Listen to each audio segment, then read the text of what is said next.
We're really keen to help you know a little bit more about the situation that's been going on in Congo. There's very little world media attention that's being given to it, and so people are not particularly aware of what's been happening. The conflict in Congo has been going on for many years, but what specifically happened recently is that towards the end of 2021, the M23, which is one of the rebel groups, began to push out a bit more and try and take some more land. And the government forces have responded. And that has just escalated and escalated. Both sides have blamed the other side. And the Congolese government has accused Rwanda of being involved with the M23. And in turn, the Congolese government has been accused of working with the FDLR, who are the remnants of the genocidal forces that left Rwanda in 1994. So there really is an impasse, and we desperately need people of peace to stand up in this situation, because it is innocent people, children, women, families that are suffering so badly. And we've spoken with our partners a number of times by video link recently, and they are really in a desperate situation. There are hundreds of thousands of people that have been displaced. Over 1 million people, the United Nations estimates, have been displaced, and that's only increased over the last few weeks. In fact, just the other week, another 75,000 children alone, were displaced from their homes.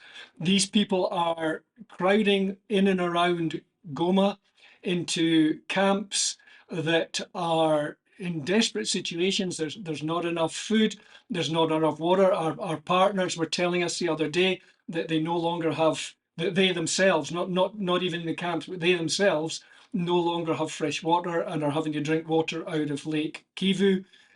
Food is becoming shorter and shorter because Goma is effectively cut off. Comfort Congo have been looking after over 400 malnourished and orphaned children. Those children have all had to flee from the town of Sake, which over the last few days has been under attack. So those children have now been scattered. They're trying to gather them together again in the refugee camps. There's another refugee camp of 28,000 people being set up at Rusayu, just next to the hospital. And as you've read in our post, the number of rape survivors has rocketed. The number of people with gunshot wounds or other weapons, and just the whole thing is becoming more and more desperate as the hospital comes under pressure, as the projects come under pressure. The Children of Liberty, our child soldiers project, obviously they have been in those armies. They've come out of those armies. They have come into a situation where they're being healed and restored, but they are very frightened that if the M23 take over Goma, then they could be drafted back into to armies.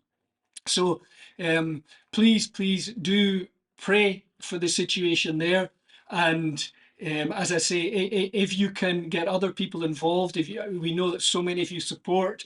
If you can get other people involved, get them involved. We need support for child soldiers, for street kids. All these things just build and build in these sort of situations. Kids arrive in the city and they finish up in the streets. Child soldiers finish up in desperate situations. There's more and more orphans, more and more rape survivors who are unable to look after themselves. So the whole thing just multiplies and multiplies. So if you know people who might consider supporting, please do. But particularly for you who do support, please pray. Thank you so much for those of you that put messages of support on our Facebook post. We bless you so much for that. We just really trying to get people to understand and know the situation. It is absolutely desperate. So please get involved in your prayers, in your love, in your support. Thank you.